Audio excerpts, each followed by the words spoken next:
Franco pick.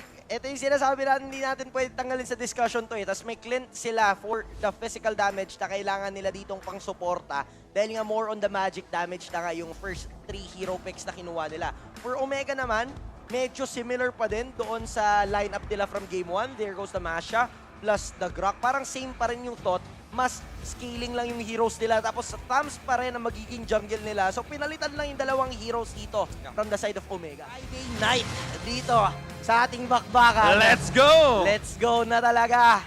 Will this be the end of the series? 2-0 na nga ba? O mapipilitan pa na pumunta doon sa game number 3? Will RSG take down Omega this time around?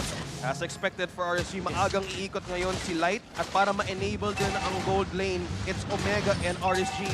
Meron ring flicker combo, Chuck. Oh! Eman! Kaya pa ba? Kaya pa ba? Aqua! Oh!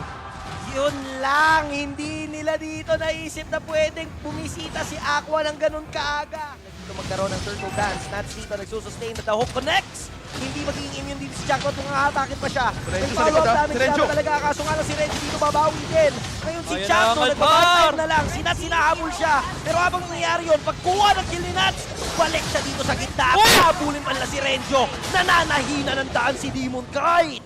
Paata tapos to. Gold lane balik ulit kay Kela at kay Eman. 1v1 with the great one pero Kela secures the kill. Ganda nung ginawang bait ni Kelra doon. Pag-dash niya, hindi niya kagad inultihan kasi alam niya pwedeng ma-dodge ni Clint. And nung na-sure na yan na, okay, tumayo ka na, pupwesto na ako, shotgunin na kita. Kala mo ikaw lang may shotgun, Eman.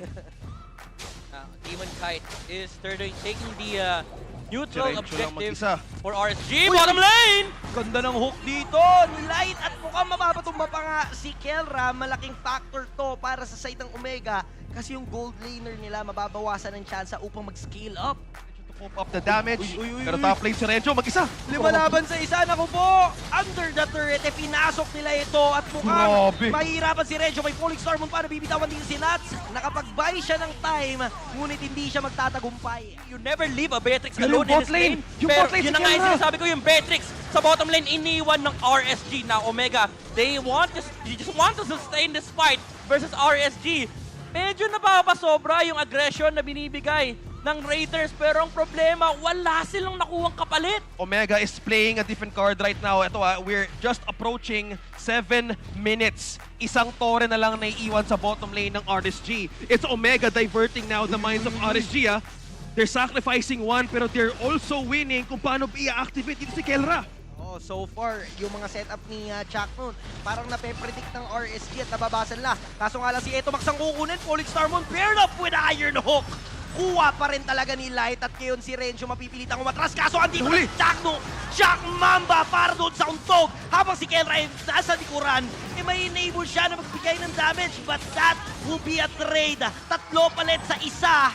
RSG na naman ang kukuha ng kalamangan. On to this RSG and taking that kill. Ngayon hindi pa ata tapos si Nats on to Kelra. Pero si Chuck na sinusubukan pa rin harangan si Demon Kite at si Eman. Tore na nga rin pero nakuha na rin si Chuck Mamba sabay tore para kay Eman. Uy, Kelra. Pero Kelra walang Tumatamove. nakakita kay Kelra. Tumatamove, Walang uy! nakakita! Pero sakto pa rin yung paglatag ng altar dito ni Aqua na maliligtas niya pa yung kanilang mga teammates. Pero si Etomax dito, meron na namang hook na bibitawan. Pero Kelra stays alive at may flicker out pa. Hindi siya makahabol ni Nats. Pero let's see, may shotgun siyang daladala. 3 laban sa isa. Kakayanin niya ba ni Nats? Pero napasobra ata siya. Ryzen mukhang ililigtas ang kanyang kakampi. Pero RSG nawalan ng isa. But Omega stays alive. My goodness, Zero Kelra. na sa laban na yun. Nakikita dito, may nahok. Nahok si Renjo. Sinusubukan pa staying with the health bars. Demon Kite. Hindi nila dito bibigyan pero andito Light! na ata, napasobra ata dito si Light. Kinagat niya yung isa pero buhay pa rin talaga. Andito na yung altar pero back away na muna. Hahabulin dito ng Omega yung isa pero si Nats napakakunats pa rin. But with that Peko, Omega now has the advantage to take down this Lord dahil wala na yung possibility ng surprise na hook at yung kagat na meron ng isang Franco. Kailangan mag-disengage ngayon ng RSG onto this fight. 4 seconds na lang kailangan pero sinusubukan ng kunin ng Omega. Harang mula kay Chuck Mamba. Wall onto the side. Maganda pwesto dito kay Omega. Ganda, meron silang panggulat. Kailangan mag-ingat ang RSG kasi pwedeng sila ang madiskrasya. If ever man na ituloy nila ito si Chuck, no? Eyes on the price na rin siya para kay Demon Kite. Wow! Niya, hindi na makaka-retry pa. Ngayon nga lang si Nats, ihabol na naman si Kelra. Kaso, andito si Renjo na nagbabuy time doon sa may bandang gitna. Nats here, hindi bibitawan si Kelra. Isa laban sa 4. Dalawang clash ang nakikita natin magkasabay, pero mapapatumba dito si Renjo. Magsisitakbuhan ng Omega dahil alam nila nakuha nila yung Lord. Ngayon, meron silang advantage. But this time, RSG, kompleto sila. Grabe, time and time again, nakikita natin to from Omega. When they take the Lord, laging may kasabay na bala mula kay Beatrix. Now, it is a reset. Wala si Renzo. Also, One pa lang ha.